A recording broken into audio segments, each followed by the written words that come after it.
দর্শক ভয় পাওয়ার কিছুই নাই, আর এটা আয়নাঘরের মতো কিছুই না, বুঝছেন? ভয় পাওয়ার কিছুই নেই। মানে তদন্ত করে দেখো এটাতে কি আছে, আমরা সবাই চাই। যারা এটা যারা আয়নাঘর ভাবতেছে এটা আয়নাঘর না, না এটা আয়নাঘর না, এটা আয়নাঘর না।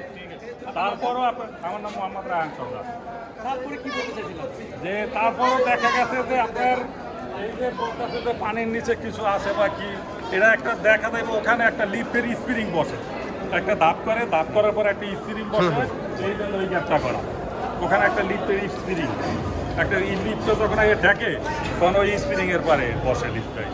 আচ্ছা ধন্যবাদ আপনাকে। জায়গাটা ওইটা মনে হচ্ছে। ধন্যবাদ দর্শক। দর্শক উনি একজন ঠিকাদার, উনি ওনার মতামত আপনাদের সামনে তুলে ধরছেন। ওনার কাছে মনে হচ্ছে যে এই নিচে যে আলোর ব্যবস্থা দেখা যাচ্ছে, এখানে যে রাস্তার যে ফ্লোর আছে, এই ফ্লোরের র্যাম বলে, এটা হলো র্যাম। না এটা ভিতরে মানে অরিজিনাল পানিগুলো ফালানোর পরে বোঝা যাবে এটা কি আছে না আছে। না ওটা একটা গ্যাপ আছে, এটা আমরা জানি যে বেসমেন্ট 3তলা 5তলা পর্যন্ত থাকে। আপনার লিফটে এক ফ্লোরের লিফট যাইব, এটার নিচে এক ফ্লোরের লিফট যাইব যদি দেয় G+9 পর্যন্ত দেয়, যেমন 9 তলার উপরে এবং লিফট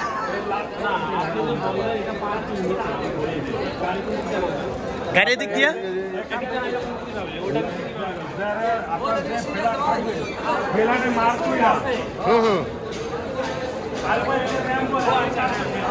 এখানে সবাই আতঙ্কিত, মানে এখানে অরিজিনাল ডিসিশনটা পাইতেছে না। না না এটা মানিক মানে এখানে মানে এক কথা শেষ। এটা তদন্ত করার পরে মানে পানিগুলো হেসার পরে আমার কথা ট্যাঙ্কির ভিতরে কি আছে তাহলে জিনিসটা হ্যাঁ এখানে কি আছে আমাদেরকে পানিগুলো নিষ্কাশন করে দেখানো। হ্যাঁ এটা দেখানো হলে সবচেয়ে ভালো।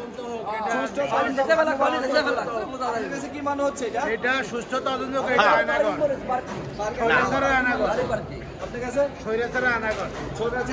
হইতে পারে মানে ট্যাঙ্কির নিচে যদি আপনি কিছু রাখেন তো বুঝতে পারবেন না। অরিজিনাল তদন্ত করে দেখুক, দেখার পরে এখানে কি আছে না আছে এটা বোঝা যায়। উনি হলো একজন কন্ট্রাক্টর, উনি বলছিলেন যে এই জিনিসটা না না আয়নাগর মানি আপনি এখানে যদি ট্যাঙ্কির নিচে বা কিছু নিচে পুরোটা তো বিল্ডিং করতে পারবেন না, এমন একটা জায়গায় বেসমেন্ট করা থুয়ে দিব। ট্যাঙ্কিগুলো একজন বলেছে চুন নাকি এবার কি পাওয়া গেছে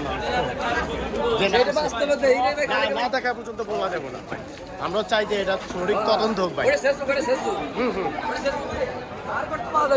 হ্যাঁ হ্যাঁ আপনি কি এই জায়গারই দূরের কোন জায়গাতে আসছেন? মিরপুর থেকে। যাক ভাই মিরপুর থেকে আসছে। আমার বাসা দুর্গাপুর থানা। আরে ভাই আমি গাড়িতে